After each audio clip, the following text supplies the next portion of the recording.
রাজধানীতে হাত পা বেঁধে ৫ জন মিলে ধর্ষণের পর হত্যা করা হয় ৮ম শ্রেণীর এক কিশোরীকে। পরে মরদেহ ফেলে দেওয়া হয় হাতির ঝিলে। এই ঘটনায় জড়িত রবিন এবং রাব্বি মৃধা নামের দুজনকে গ্রেফতার করেছে পুলিশ। অভিযুক্ত আরও ৩ জনকে ধরতে অভিযান চলছে। পুলিশ বলছে অভিযুক্তরা আগেও একই ধরনের অপরাধে যুক্ত ছিল।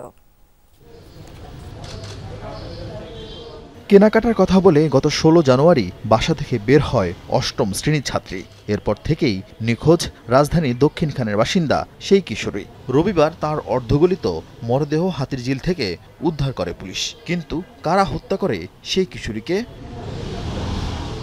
মুঠোফোনের নম্বর ধরেই তদন্তে নামে পুলিশের উত্তরা জোনের কর্মকর্তারা। ৩০ জানুয়ারি গ্রেপ্তার করা হয় রবিন নামের এক যুবককে। তাকে জিজ্ঞাসাবাদে বেরিয়ে আসে চাঞ্চল্যকর তথ্য। গ্রেপ্তার করা হয় রাব্বি মৃধা নামে আরও একজনকে। পুলিশের কাছে আসামিরা স্বীকার করেন হাত পা বেঁধে ৫ জন মিলে কিশোরীকে মহাখালীর একটি বাসায় ধর্ষণ করেন তারা। মেয়েটাকে একটা ট্র্যাপে ফেলে ভিকটিমকে, এবং তাকে আলভি নামে একজন সাসপেক্টের কথা এখানে বলা হয়েছে। আলভির বাসায় তাকে নিয়ে আসার পর তারা এখানে তাকে রেপ করে এবং মুখে কাপড় গুজে, এবং এর ফলে সে তার শ্বাস বন্ধ হয়ে সে ওখানে মৃত্যুবরণ করে।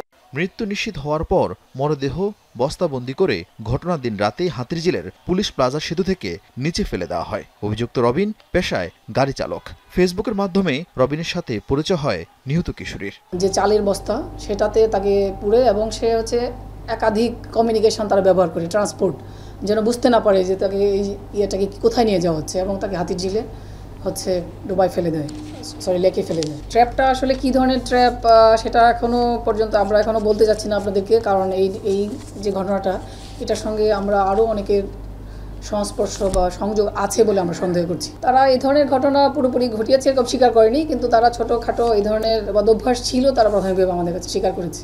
ডিএমপির মিডিয়া সেন্টারের সংবাদ সম্মেলনে পুলিশ জানায়, ঘটনার সাথে রাজনৈতিক কোনো সংশ্লিষ্টতা খুঁজে পায়নি তারা।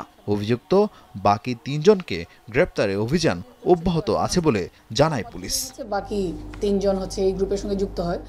আরিফিন শাকিল, যমুনা নিউজ, ঢাকা।